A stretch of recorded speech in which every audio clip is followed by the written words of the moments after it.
यदा यदा हि धर्मस्य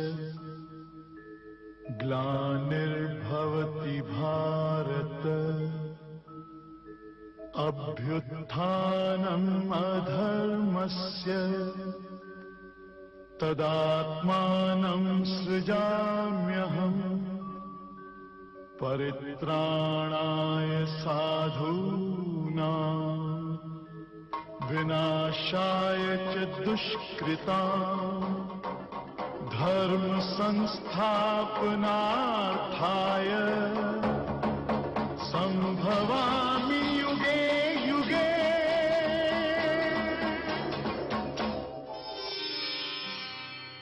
जीवन सार गीता के आज के सत्र में दर्शकों आप सभी का हार्दिक स्वागत है। नमस्कार दर्शकों, पिछले एपिसोड में हम चर्चा कर रहे थे कि व्यक्ति प्रसन्न क्यों नहीं रह पाता है। तो हमने जाना प्रसन्नता के लिए सबसे पहले हमारे अंदर शुभ भावना की ज़रूरत है। जब मैं स्वयं के लिए शुभ भावना रखूं और अन्य व्यक्तियों के लिए शुभ भावना रखूं, तभी जीवन में सुख और शांति आ सकती है। और जब ये सुख शांति आएगी तभी हम और भी अपने आप को प्रसन्न महसूस कर सकेंगे। पर एक और बात मन में आती है कि हम प्रसन्न होना भी चाहते हैं, पर कई बार ऐसा होता है कि हमारी इंद्रियां हमें अपनी ओर विचलित कर देती है, इधर उधर हमें अपना ध्यान एक बटवा देती है। ऐसे ही कई और भी प्रश्न हमारे साथ गीता से जुड़े हुए हैं। तो आइए आज हम फिर से डिस्कस करते हैं इसके बारे में ब्रह्मा कुमारी शिवमणि बहन से। तो बहन जी, आपका स्वागत है। नमस्कार। ओम शांति। ओम शांति। कई बार हम देखते हैं कि हमारी इंद्रियां जो है हमें विचलित कर देती है कि हम चाहते हैं स्थिर हो, परंतु इंद्रियां हमें अपनी ओर कहीं ना कहीं ढाल देती है। ऐसे में बुद्धि स्थिर नहीं हो पाती है, बुद्धि इधर उधर भटक जाती है और ये इंद्रियां उसे एक जगह स्थिर होने भी नहीं देती है। तो हम ऐसा क्या करें जिससे हमारी बुद्धि जो है वो स्थिर हो सके? यहाँ पर अर्जुन का प्रश्न भी यही था कि बुद्धि को अर्जुन स्थिर करना चाहते थे, लेकिन उसका मन जो था विचलित हो रहा था। तो परमात्मा बहुत सुंदर रूप से समझाते हैं, अगर हमें बुद्धि को स्थिर करना है तो राग और द्वेष से मुक्त होना पड़ेगा, सब ओर से स्नेह को त्याग देना पड़ेगा, सिर्फ परमात्मा को याद करना पड़ेगा। जब व्यक्ति परमात्मा की याद में मग्न हो जाता है तब उसकी बुद्धि स्थिर हो जाती है। लेकिन आज हम जो देख रहे हैं, आज व्यक्ति का मन प्रसन्न नहीं है, क्योंकि वो बाहर से प्रसन्नता को ढूंढने का प्रयास कर रहा है। लेकिन अंतर मन को प्रसन्न करने के लिए, प्रसन्न चित्त रखने के लिए हमारे अंदर अच्छे फीलिंग्स होने चाहिए। आज व्यक्ति का फीलिंग्स जो है वो अच्छे फीलिंग्स ना होने के कारण ना उनके मन में शांति है। जिसके मन में शांति नहीं, वो व्यक्ति सुख की अनुभूति नहीं कर सकता। आज अगर शांति की अनुभूति नहीं हो रही है, इसका भी कारण है हम कोई ना कोई इंद्रियों के वश होते जा रहे हैं। बिल्कुल। तो ये जो इंद्रिय है हमको बार बार अपने तरफ खींच रहा है। इंद्रियां हमें बार बार अपनी तरफ खींचते ही जा रही है। जितना हम इसको अपोज करते हैं तो और भी ज्यादा इंद्रियां अपनी तरफ। गीता के दूसरे अध्याय के 67वें श्लोक में परमात्मा कहते हैं, इंद्रियाणाम ही चरताम यन्मनोनु विधीयते, अर्थात जैसे जल में चलने वाली नाव को वायु हर लेती है, अर्थात नाव जल में चल रही है, बीच में अगर तूफान आ जाती है तो वो तूफान क्या करती है, उस नाव को अपनी तरफ खींच के ले जाती है। नाव तो चल रही है पर तूफान बीच में आ जाता है तो वो तूफान अपनी तरफ खींच लेता है उस नाव को। ऐसे ही व्यक्ति के जीवन में अगर विकार है तो विकार इंद्रियों के द्वारा उस व्यक्ति के मन को भी हर लेते हैं, अपने तरफ खींच लेते हैं। यहाँ पर परमात्मा हमें सुंदर रूप से ये समझाते हैं, जैसे तूफान नाव को अपने तरफ खींच लेता है, ऐसे ही व्यक्ति बार बार अगर इंद्रियों के आकर्षण में आकर्षित हो जाता है तो वही इंद्रिया उसको अपनी तरफ खींच लेती है। यहाँ पर मन में जो संकल्प चल रहे हैं, उस संकल्प का आधार है हमारा इंद्रिय। जैसे कि हम आंखों से कुछ देख रहे हैं, देखने के बाद तुरंत मन में संकल्प चलना शुरू हो जाते हैं। देखते हैं सुंदर चीज को, देखते ही एक संकल्प उत्पन्न होता है कि मुझे ये चाहिए। वो जो संकल्प उत्पन्न हो गई देखने के बाद, उस संकल्प के कारण हम उसको प्राप्त करने का प्रयास करते हैं। बिल्कुल, वो संकल्प जो हमारा उत्पन्न हो जाता है, वो संकल्प ही एक बीज बो देता है और उसे हम वो वस्तु को, वो सुंदर चीज को प्राप्त करना चाहते हैं। कभी कभी क्या होता है, जिस चीज को हम देख रहे हैं वो गलत होता है, वो गलत हो जाती है। कई बार ऐसा होता है कि हम चीज को देखते हैं, वो दृष्टिकोण एक होता है और चीज अलग होती है। जैसे कि हम दूसरों के घर में जाकर मेहमान बन के बैठे हैं, उनके घर में कोई ऐसी चीज है जिसको देखते ही हमारा मन उस चीज के प्रति आकर्षित हो जाता है। तो हम सोचते हैं ये चीज क्यों ना मेरी हो जाए। हमारे मन में संकल्प उत्पन्न हो गया कि वो मुझे चाहिए।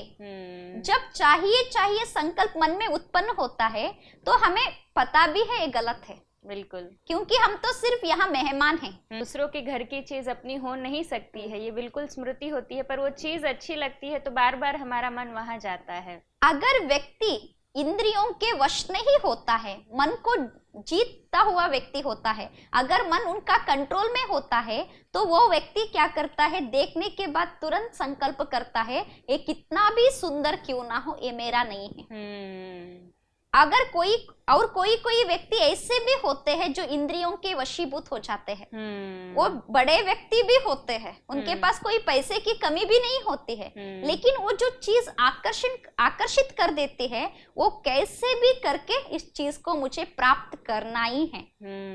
ये जो आकर्षण थी, उस आकर्षण के कारण वो कभी कभी चोरी भी कर लेते हैं। बिल्कुल, ये जो आकर्षण था, तो वो आकर्षण के वश होकर वो सुंदर चीज को अपनाने के लिए, प्राप्त करने के लिए चोरी भी कर लेते हैं। चोरी करने का संस्कार जो इंद्रिय थी आंख, उससे ही आ जाता है। यहाँ पर हम क्या कर रहे हैं, दूसरों के चीज पता है हमें ये मेरा चीज नहीं है, फिर भी आंख बार बार उस तरफ जा रहा है, उसका कारण है मन।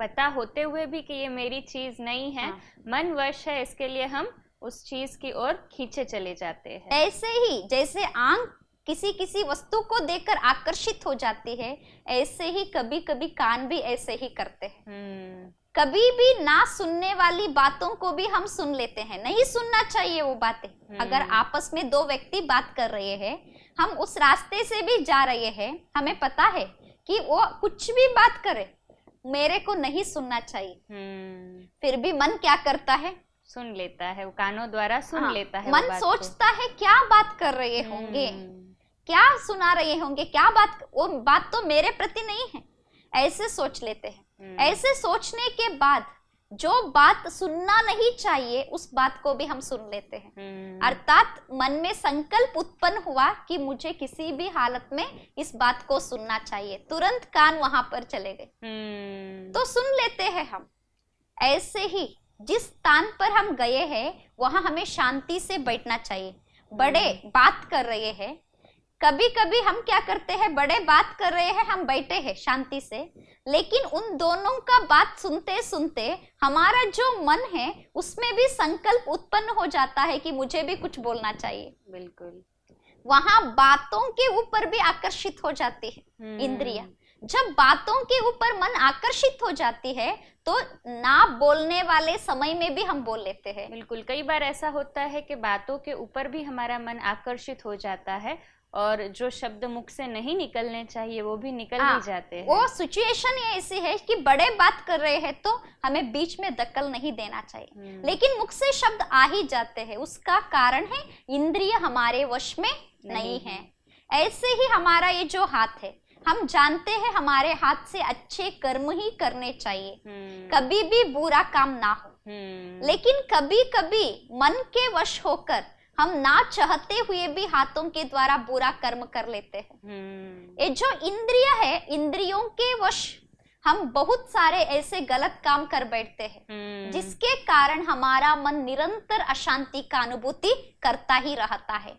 तो हमें अगर शांति से रहना है, इंद्रियों के ऊपर भी विजय प्राप्त करनी होगी, लेकिन हम क्या कर रहे हैं, इंद्रियों के पीछे ही भाग रहे हैं। इंद्रियों के पीछे हम दौड़ते जा रहे हैं, दौड़ते जा रहे हैं। इंद्रियों के पीछे ऐसे दौड़ते हैं कि वहां पर हमें कुछ मिलेगा, लेकिन मिलेगा कुछ भी नहीं।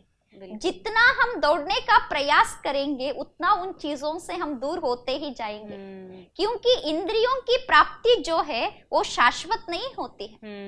कुछ भी पाने का प्रयास करेंगे हम इंद्रियों के द्वारा, वहां पर तो थोड़े समय ही हमें सुख शांति की अनुभूति होती है, बाद में तो दुख ही दुख देने वाली है। ये इंद्रियों की प्राप्ति जो है उससे सुख से ज्यादा दुख की अनुभूति होती है। बिल्कुल। तो जैसे हमें सुनना नहीं चाहिए था, कोई हमारी निंदा कर रहा था, हम सुन लेते हैं, बाद में दुख किसको होता है? हमें ही होता है। उससे बहुत अच्छी बात यह है कि हम वो कह रहा है, गलत कह रहा है तो दुख और ज़्यादा होता है। सही हो तो चलो हम सुधार भी ले, पर गलत कह रहा है तो दुख तो स्वाभाविक रीत से हो ही जाता है ना। जब हमारे साथ वो नहीं बोल रहा है, दूसरों के साथ बोल रहा था, वहां पर हमें जाना ही नहीं चाहिए, क्योंकि उसने तो हमें वहां पर इनवाइट नहीं किया था, फिर भी हम उस जगह पर चले जाते हैं और ना सुनने वाले बोल भी सुन लेते हैं। उसके बाद दुखी कौन होते हैं? हम स्वयं ही दुखी हो जाते हैं। ऐसे ही बार बार इंद्रियों के कारण व्यक्ति दुख की अनुभूति कर रहा है। जैसे तूफान नाव को ना चाहते हुए भी अपने तरफ खींच लेता है, ये जो मन है ना चाहते हुए भी व्यक्ति को अपने तरफ खींच के ले आता है। हम मन के वश हो जाते हैं तो हम अपने जीवन में जो संतुष्टता होनी चाहिए उस संतुष्टता को भी खो लेते हैं। इसीलिए हमें पहले इन इंद्रियों को जीतना पड़ेगा। ये इंद्रियां जो है ये मेरी है, तो सबसे पहले शुरुआत मुझे इंद्रियों के साथ ही करनी है कि मुझे मेरे मन को जीतने के साथ इंद्रियों को भी जीतना है। इसीलिए यहाँ पर अगर हम स्व को आत्मा समझने का प्रयास करेंगे तो स्व का पहला राज्य जो चलेगा वो इंद्रियों के ऊपर ही राज्य चलेगा। ये जो भ्रुकुटी के बीच में आत्मा बैठी है, मस्तक के बीच में, वहां बैठकर आत्मा पूरा जो शासन करना चाहती है वो पहले है अपने इंद्रियों के ऊपर। बिल्कुल। इसलिए हम भगवत गीता में भी देखते हैं कई बार जो अर्जुन रथ पर सवार होते हैं वो 5 घोड़े को इंद्रियों के रूप में भी बताते हैं। माना हर कोई जो अर्जित करने वाला है, अपने अंदर धारण करने वाला है, उसे सबसे पहले ये 5 जो इंद्रिय रूपी घोड़े हैं उनके ऊपर जीत पहननी होगी, क्योंकि यही इंद्रिय है जो हमें अशांति का अनुभव कराती है, यही इंद्रिय हमें शांति का भी अनुभव कराती है। अगर हम अपने मन को शांत करना चाहते हैं तो इंद्रियों को उसी दिशा में ले जाना पड़ेगा, अर्थात इंद्रियों के ऊपर हमारा राज्य चलना चाहिए। कभी कभी हम क्या करते हैं, इंद्रिय कैसे कहते हैं वैसे हम मान लेते हैं, इंद्रियों को ही राजा बना देते हैं, इंद्रियों के वश हो जाते हैं। जैसा इंद्रियां कहती है वैसा हम करने लगते हैं, माना हम इंद्रियों के गुलाम हो गए, ऐसा ही कुछ हो जाता है ना। आज हर एक व्यक्ति गुलाम हो ही गया है। इसीलिए कहते हैं, हमारे मुख से ही हम कहते हैं, मैं ये नहीं बोलना चाहता था फिर भी मेरे मुख से निकल गया, मैं ये करना नहीं चाहता था फिर भी मेरे से ऐसा काम हो गया। अर्थात हम अपने ऊपर कंट्रोल नहीं करना, हम अपने पर कंट्रोल नहीं रख रहे हैं, अर्थात यही इंद्रिय हमसे गलत काम करा रही है। इंद्रियों को वश करने के लिए हमें क्या करना होगा उसके बारे में हमें पहले समझ चाहिए। तो इंद्रियों को हम कैसे वश कर सकते हैं? आज कोई व्यक्ति अशांति का अनुभव कर रहा है तो उसको अगर हम पूछेंगे कि आपका अशांति का कारण क्या है, तो तुरंत उसकी हाथ दूसरों पर होगा। बिल्कुल, वो तुरंत कहेगा यही व्यक्ति कारण है मेरा अशांति का। और यही सबसे बड़ी आज वजह है कि हर कोई दूसरों में से इतनी खामियां निकाल लेता है, कमजोरियां निकाल लेता है कि उसकी लिस्ट तो कभी खत्म ही नहीं होगी। अर्थात व्यक्ति कहता है अगर मेरा मन में टेंशन है, मेरे मन में अशांति है तो उसका कारण ये है। जैसे पिता कहते हैं मेरे बच्चे ही मेरे अशांति का कारण है, और बच्चे कहते हैं मेरे माता पिता ही मेरे अशांति का कारण है। ऐसे ही हर व्यक्ति अपने अशांति का कारण दूसरों के ऊपर डालता है। मैं इसके कारण अशांत हूँ, वास्तव में कोई किसके कारण भी यहाँ अशांत नहीं है। हमारे मन के कारण ही हम अशांत है, हमारे इंद्रियों के कारण ही हम अशांत है। अगर कोई हमें ऐसा वचन भी बोलेगा, अगर कोई हमें दुख भी देगा, लेकिन स्वीकार कौन कर रहे हैं? हम ही कर रहे हैं स्वीकार। और इसलिए सबसे बेहतर उपाय तो जो आपने बोला कि हम सुने ही नहीं तो सबसे उचित है, क्योंकि सुनेंगे तो संकल्प चलेगा, परंतु अगर कान को हम वहाँ पे चंचल होने से रोक दे, सुने ही नहीं, तो उससे ऊपर उठ सकते हैं। इसीलिए हमें स्वराज्य अधिकारी बनना पड़ेगा, अर्थात अपने इंद्रियों को अपने अधीन में करना होगा, इंद्रियों को गुलाम बनाना पड़ेगा। अगर हम कहेंगे आंखों को इस चीज को देखो, तभी आंख देखना चाहिए। हम कहेंगे कानों को इस चीज को सुनो, तभी सुनना चाहिए। लेकिन हो रहा है क्या? हम कहते हैं आंखों को ऐसे दृश्य मत देखो, फिर भी आंखें उस तरफ ही जा रही है। देखने के बाद क्या होता है? संकल्प तुरंत चलना शुरू हो जाते हैं। ऐसे ही जो शब्द सुनना नहीं चाहिए वो सुनेंगे तो संकल्प चलना शुरू हो जाएगा। इसका कारण है हम इंद्रियों के गुलाम होते जा रहे हैं। तो इंद्रियों को वश में नहीं रखेंगे तो बुद्धि स्थिर नहीं हो सकती। तो बुद्धि को स्थिर करने के लिए हमें क्या करना होगा? कि बुद्धि को स्थिर करने के लिए हमको मन की बातें सुनना छोड़ देना चाहिए। यहाँ पर मन से भी बढ़कर और एक शक्ति है, वो बुद्धि। बुद्धि व्यक्ति को यथार्थ निर्णय देती है। मन कहता है इसको भी देखो, इसको भी देखो, इसको भी देखो, लेकिन बुद्धि कहती है जो बुरी चीज है उसको मत देखो। मन कहता है सबकी बातें सुनो, लेकिन बुद्धि कहती है जो बुरी बात है उसको मत सुनो। मन तो कहता है हर एक के साथ बोलता ही रहूं, बोलता ही रहूं, लेकिन बुद्धि कहती है जहां बोलना चाहिए वही बोलो, जहां शांति से रहना चाहिए वहां शांति से रहो। तो हम क्या करते हैं? बुद्धि की बात सुनने के बजाय मन की बात सुन लेते हैं। जहां पर हम मन की बात सुनते हैं वहां पर हमें दुख की अनुभूति होती है। बिल्कुल। तो इसलिए हमें अभी मन की बात सुनना बंद कर देना चाहिए। मन जो कह रहा है उसमें पॉजिटिव भी होता है, नेगेटिव भी होता है। मन दोनों प्रकार का विचारों की उत्पत्ति कर देती है। मन के बाद सही निर्णय बुद्धि देती है। तो बुद्धि के ऊपर हम एकाग्र रहेंगे, बुद्धि जो निर्णय दे रही है उस पर एकाग्र रहेंगे तो हमारा बुद्धि स्वतः ही स्थिर हो जाएगा। हमारी बुद्धि स्वतः ही स्थिर हो जाएगी। अगर मन के बाद बुद्धि पर एकाग्र रहेंगे, बुद्धि पर एकाग्र रहेंगे तो बुद्धि स्थिर हो जाएगी। इसके बारे में सुंदर रूप से यहाँ पर परमात्मा कहते हैं, इंद्रियाणाम ही चरताम यन्मनोनु विधीयते तदस्य हरति प्रज्ञाम वायुर्नावमिवाम्बसी। अर्थात जैसे जल में चलने वाली नाव को वायु हर लेती है। नाव चल रही है, वायु क्या करती है? कभी कभी हर लेती है नाव अपनी को, दिशा में लेके अपनी दिशा में ले जाती है। ऐसे ही अगर मन विकारों का अधीन है, इंद्रिय विकारों का अधीन है, ना चाहते हुए भी वो विकार इंद्रियों को अपने तरफ खींच के ले जाते हैं। तो इन इंद्रियों को जीतने के लिए हमें बुद्धि को स्थिर करना पड़ेगा, नहीं तो हम विकारों के पीछे भागते ही रहेंगे, मन अशांत होता ही रहेगा। बिल्कुल, बहुत सुंदर शब्दों में आज हमने जाना कि जैसे वायु जो है दिशा बदल देती है नाव की भी, तो हमें अपने मन और बुद्धि को एकाग्र करना होगा कि मन इधर उधर भी भटका दे, परंतु बुद्धि एकाग्रता से ये निर्णय ले सके कि हमें सही दिशा पर चलना है, तभी इंद्रिय जीत बन सकेंगे। आपने जो हमारे साथ में चर्चा की इसके लिए आपका बहुत धन्यवाद। नमस्कार। ओम शांति। ओम शांति।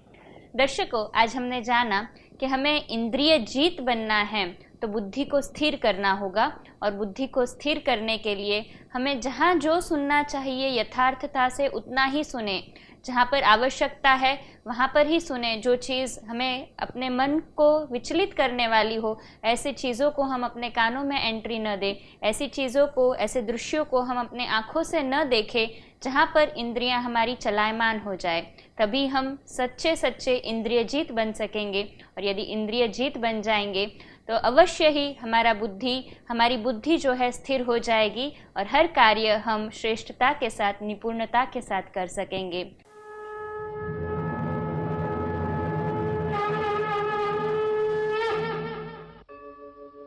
यदा यदा हि धर्मस्य ग्लानिर्भवति भारत